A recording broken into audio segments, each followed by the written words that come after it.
All over the world, numerous amounts of crimes happen in seconds.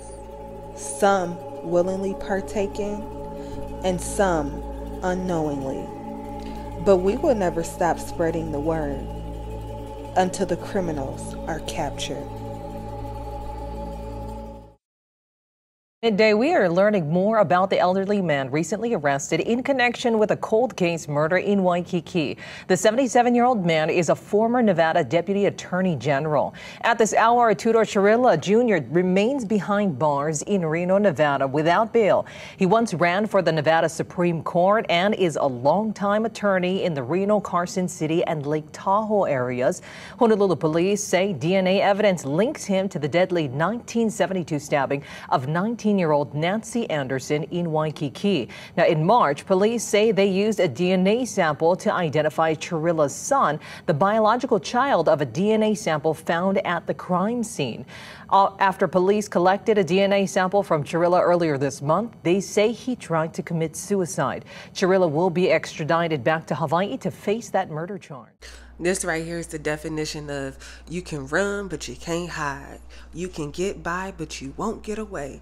This is so crazy because so many people do so much dirt in life and they feel unstoppable.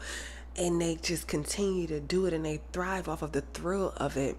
And they never get caught and they go on with life, continuing to do the same shit, or some even might actually try to change and just be like, okay, we're going to sweep that one under the rug. Some stuff, yeah, but if it's really meant for somebody to get justice in that situation, baby, you will never get away with that. And if you do, say if the person end up passing away before they're caught and later they figure out the person is dead. Now, how many cases have we seen like that? Cases go cold and then years later they find out who the suspect was and be like, that person is dead now, you know. So it's just funny how the tables turn. This man is 77 years old. This man has got away with this his whole life. They don't have like extra details of why he did this or whatever, but I think it's just maybe he liked her. Maybe she didn't want to kick it with him. Who knows? This was back in the day. He's 77. At the time, she was 19. So that means at the time he was 27. So I could just imagine what it could have been. But that was back in Hawaii. This man has gone on with his life. And for them to think that she committed suicide and stabbed her own self, you would think they would have done some type of measurements where her fractures and stuff were. And the way that the knife was pointed in her chest, it said that she hemorrhaged, and hemorrhaged is she bled to death. So she bled to death from the stab wound in her heart. He went on to be Attorney General for the state of Nevada.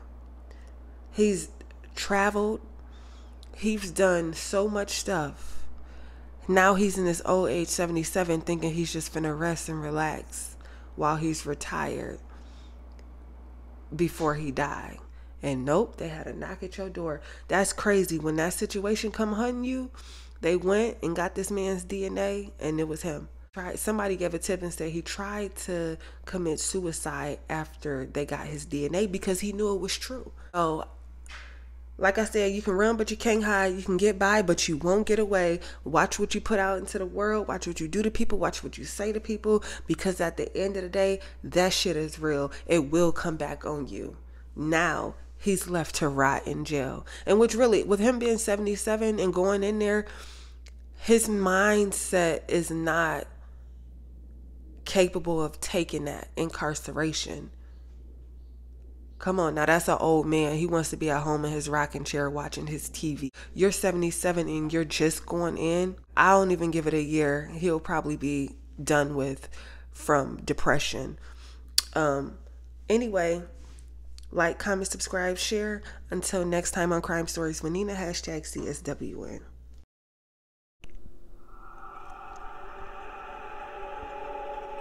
As we continue to pray for the healing of this nation and let God rule and reign, we won't stop fighting.